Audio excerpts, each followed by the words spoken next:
Today, Ether drops as the two-day Fed meeting kicks off. BlackRock-linked RWA platform Securitize is going public. And Strategy's Michael Saylor weighs in on the rise of digital asset treasuries from the fintech event Money 2020 in Las Vegas.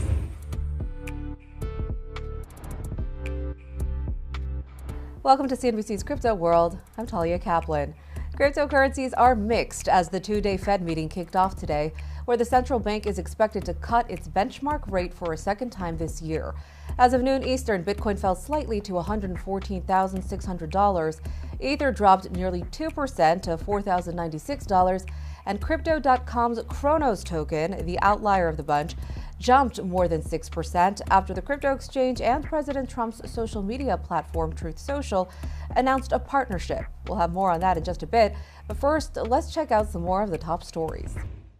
Securitize, the BlackRock-linked real-world assets platform, is going public through a merger with a special-purpose acquisition company. That's according to Securitize CEO Carlos Domingo, who told CNBC in an exclusive interview that tokenization is what everyone is talking about, but there is no publicly traded company out there that is currently involved in it. The fintech firm will merge with a blank check firm sponsored by a Cantor Fitzgerald affiliate that trades under the ticker CEPT.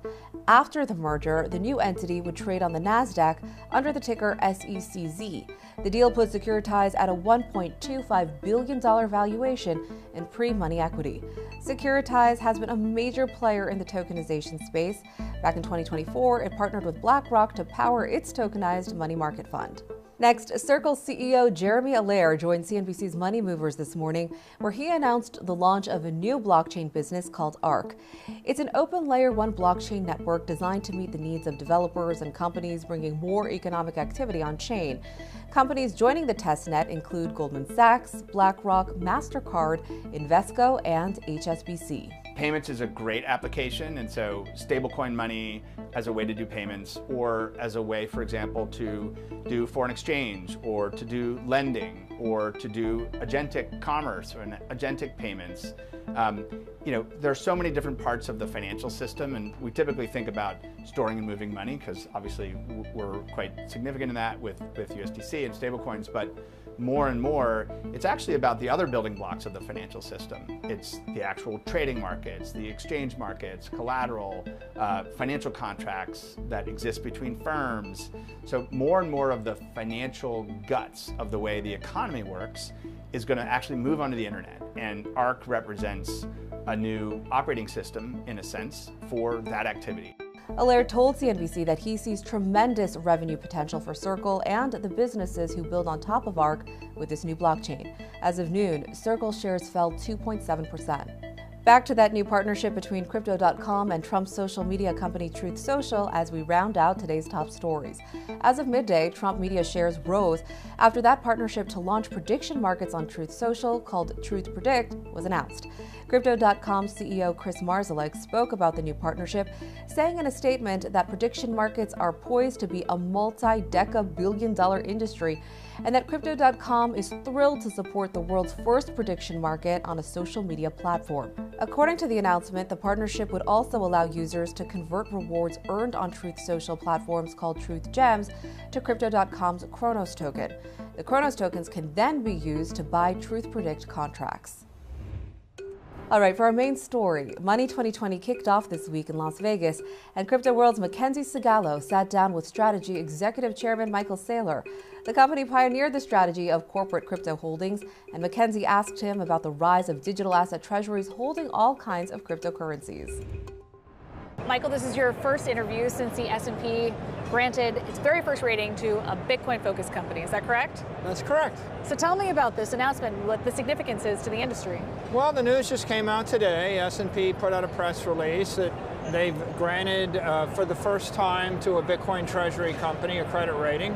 So we were rated as a B-. Is that fair? It's a start. We expect to move up in the ratings over time, but we think it's a very auspicious start because it represents institutional adoption of Bitcoin-backed credit. And of course, the most exciting thing we've done this year are 4 IPOs of 4 digital credit instruments: Strike, Strife, Stride, and Stretch of late.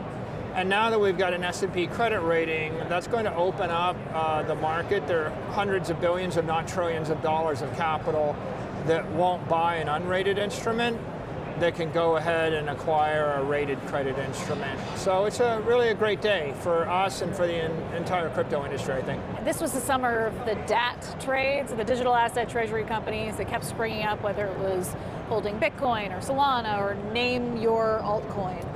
What do you think of this? I mean, it's flattery or imitation, the greatest form of flattery is imitation, or whatever the phrase is. What is your take on all of these DATs? Is it a good thing for the industry? Is it oversaturated at this point? I think there was only one company that was capitalized on a digital asset in 2020 when we did it. We were the first. And then there were about 10, and then there were 20, and about a year ago there were 60, and then there were 120, and now we're exploding to 250.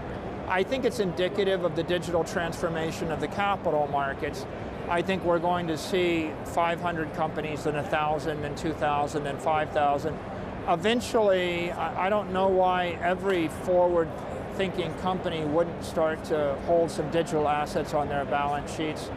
So I think it's an idea as time has come. I think it'll be good for the entire industry, the digital assets industry. But I think it's also good for the 50,000 publicly traded companies that aren't capitalized on digital assets. It's like saying, well, I've noticed 250 companies have the internet and have a website now. How many, is that good or bad for you? And I think eventually every company has electricity, and every company has a website, and every company will have digital assets because there's smarter, faster, stronger ways to create shareholder value.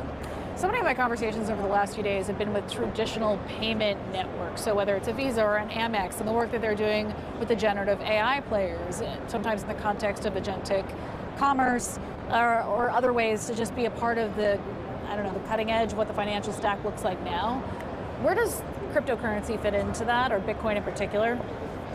Well, I think that if you look forward, you can see that there's 1 billion AIs that are going to want to do business with 1 billion AIs representing you and me and 8 billion people and 400 million companies. They're going to want to do that business at the speed of light. They're going to want to be trading 1 billion times an hour, not 1 million times a second. They're not going to have any patience for 20th century techniques. They're not going to want to wait for a week for a wire to be transferred. So I think it's inevitable that you're going to see stable coins, especially US dollar-backed stable coins, that are going to explode from it was a $100 billion business a year ago to 250 billion to 500 to a trillion to 2 trillion. Eventually, I think there'll be $10 trillion worth of stable coin moving at the speed of light, millions of times a second. And I think that that'll be the medium of exchange in the digital economy. And then I think the store of value, the capital asset in the digital economy will be Bitcoin. These AIs are going to want to capitalize on Bitcoin. If you want to release something into cyberspace and have it live forever, how are you going to capitalize it? You're going to load it up with some Bitcoin. The Bitcoin's going to continue to appreciate in value. So you don't need to be a person to own Bitcoin. And you don't need to be a person to move stable coins around. And one thing I'm sure is that people are not going to think as quick, and they're not going to be as smart, and they're not going to work as hard as the robots and the AIs are.